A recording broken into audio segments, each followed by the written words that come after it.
Hey guys, so today we're going to start Unit 2, which is on polynomials, and we're going to start by looking at quadratic functions, something that you're very familiar with in Algebra 2. But before we look at quadratics, let's have a general discussion of what polynomial functions are. Polynomial functions are in the form p of x, so instead of f of x, because we're talking about polynomials, we're just using p, but it really doesn't matter, is equal to a sub n, x to the nth power, plus a sub n minus 1, times x to the n minus 1 power, plus etc. So numerous terms, it looks really complicated, but all it is polynomial is something like 5x cubed plus 2x squared minus 1x plus 5, where at the end you have a constant, and at the beginning you have a polynomial in standard form with degrees for the x's from highest to lowest in standard form. So x to the third, x squared, x to the first, etc. So that's called a polynomial function, and the a represents the coefficients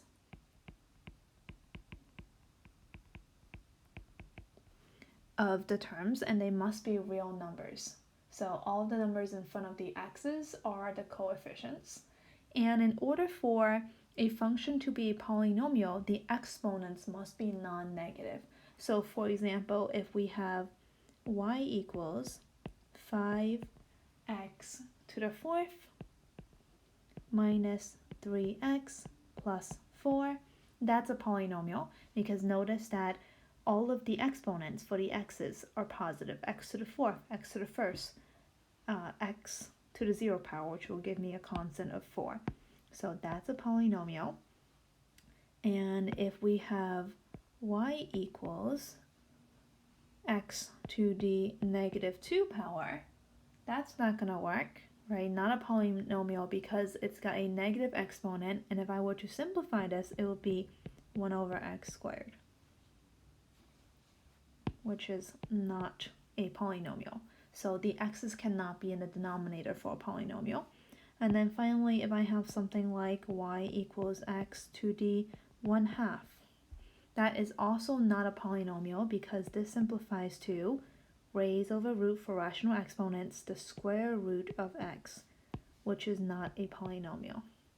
Okay, so polynomials require that the exponents for the x's to be non-negative, and they also must be integers, so they can't be fractions. When p of x, or y, is replaced with 0, we call the expression a polynomial equation and often have to find its roots. When we remain in function notation, the roots are referred to as the zeros,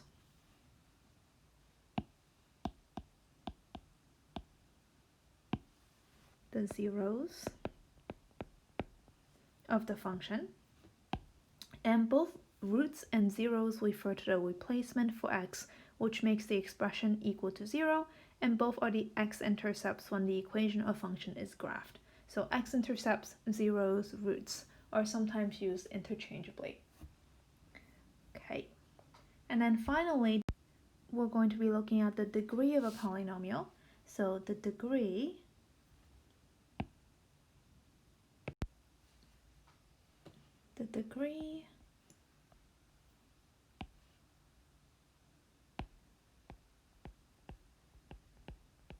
of a polynomial equation of function is the highest exponent of any of the polynomial's terms.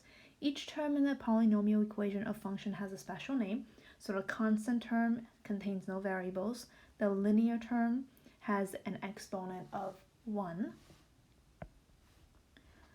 A quadratic term has an exponent of 2. Cubic term has an exponent of 3. Quartic has an exponent of 4. And then quintic has an exponent of 5. Anything that is higher than an exponent of 5, we just call it by the number. So a 6-degree polynomial, we'll call it a 6-degree term. So examples of each case, a constant would just have no variables, like 7 or negative 5 or 0, etc. A linear term would be x to the first power, so something like 3x. A quadratic term would be something like negative 5x squared would be a quadratic term. Cubic term would be something like 2x cubed. And a quartic term would be 4x to the 4th. And then a quintic term would be something like negative 1/2 x to the 5th. And we classify polynomials by the degree and by how many terms. So for example, if I have y equals negative 2x to the 4th minus 7x, I can classify this polynomial. The degree of the polynomial is 4. That is the highest degree term, so I'll call this a quartic. And because it's got 2 terms, I call it a quartic binomial.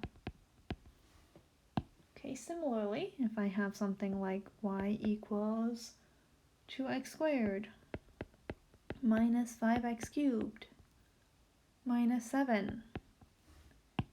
It's got 3 terms, so it's a trinomial, and then the highest degree term is this one. It's not in standard form, kind of tricky here.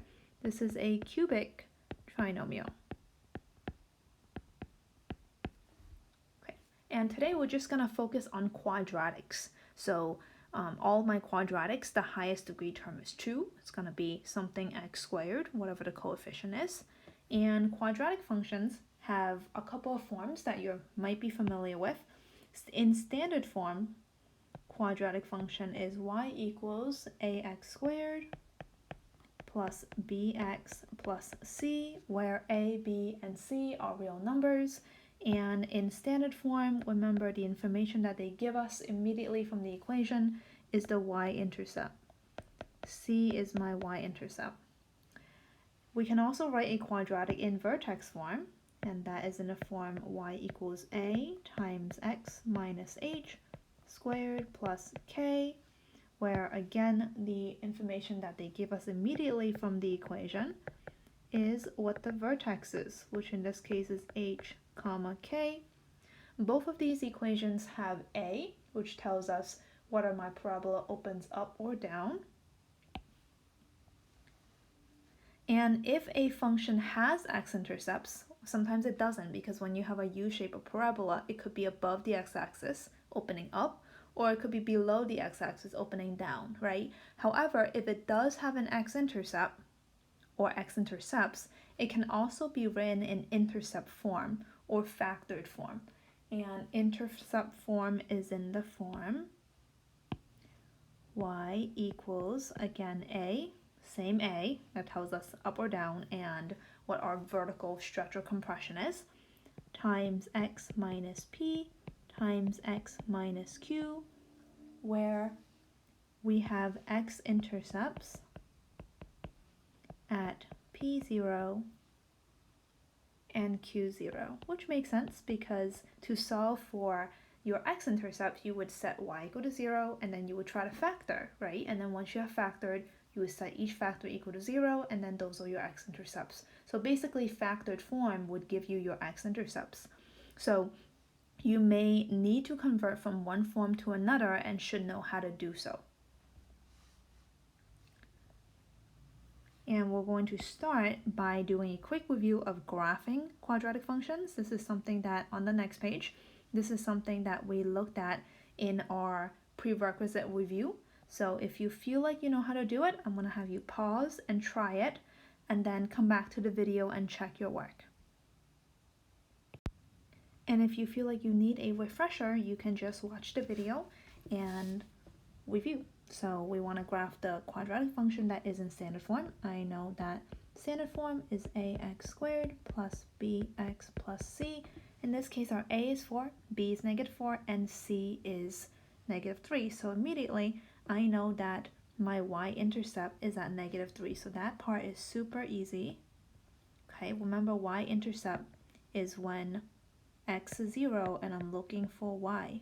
So I'm going to put in 0 for x, which will give me 4 times 0 squared is 0, minus 4 times 0 is 0, minus 3 is negative 3. So my y-intercept is at 0, negative 3. So that's that. And then my vertex, we're going to use the formula for vertex. I know that my vertex, the x-coordinate can be calculated by negative b over 2a. So in this case, negative of negative 4 is 4 over 2 times 4. That's going to give me 1/2. So the x-coordinate is 1/2, and if I put 1/2 into the function to figure out what y is, that would be 4 times 1/2 squared minus 4 times 1/2 minus 3. So that's 4 times 1/4, which becomes 1, minus half of 4 is 2 minus 3.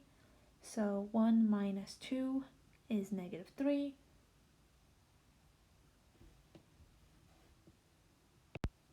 Sorry, 1 minus 2 is negative 1, minus 3 is negative 4. So that's going to give me negative 4. And so I know my vertex is at 1/2, negative 4. There's that. And then your axis of symmetry is another easy one. Well, it's a line that goes through your middle of your parabola. And I know that the middle of the parabola also contains a vertex. So it's a vertical line, x equals vertical line of symmetry that cuts my parabola in half, right down the middle, and x equals 1/2 is the middle.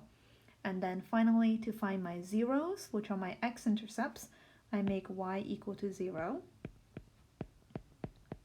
And I try to solve for x by factoring, or quadratic formula. But let's try practicing on factoring because I feel like some of you guys shy away from that.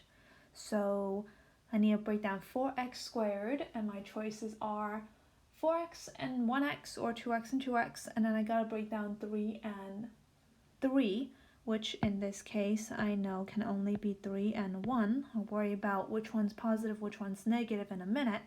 And then, so I just have to decide how to break up my 4.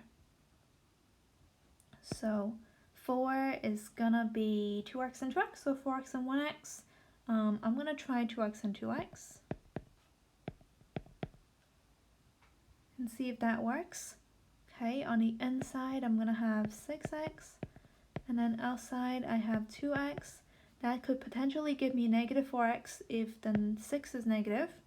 So I'm just gonna make this negative 3, positive 1, and erase all this. That should work. Okay, inside gives me negative 6, outside gives me 2, and negative 6 plus 2 is negative 4. Those are my two factors, and I just set them equal to 0 and solve for x. So add 3 divided by 2, I have 3/2, and minus 1 divided by 2, I have negative 1/2, and those are my two zeros. And so when I graph this, let's graph a vertical line at, let me highlight this, vertical line down x equals 1/2. That's my axis of symmetry, and then I'm going to place my vertex right on here, 1/2, negative 4. And then my x-intercepts, 3/2, so that's 1.5 right here, and negative 1/2. Symmetric on both sides, looks like it. And then I know I also have a y-intercept at 0, negative 3. And since I know that my parabola is symmetric, then there must be a reflection point of this y-intercept on the other side of my parabola right here at 1, negative 3. And so I have a very skinny parabola because my parent function is stretched vertically. And then in vertex form, I know it's y equals a times x minus h squared plus k. So in this case, my hk, my vertex, this one is super easy, is 3, 1. I can get that immediately. So really you can tell that depending on what form is given, we can pick out some stuff really easily, right? And the second one that's really easy is axis of symmetry, because once you have the vertex, axis of symmetry is just a vertical line down the middle, x equals 3. That one's also easy to pick out. And then the other two parts that we have to do some work for are the zeros and the y-intercept. So zeros is when you want to solve for your x when y is 0. So let's make y equal to 0. And this is where a lot of you on the last quiz tried multiplying everything out and then doing quadratic formula and solving. So when there's only one x in the equation, you just have to undo pandas. Minus 1 on both sides.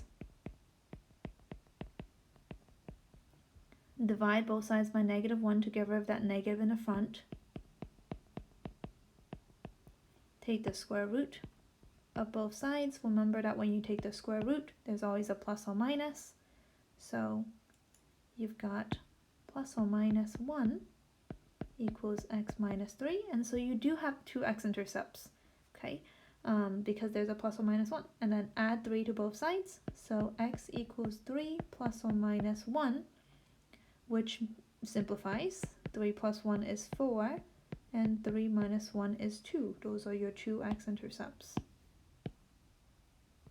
And then finally for your y-intercept, now we are looking for y, and we are making x 0. So y equals -0 minus 3 squared plus 1.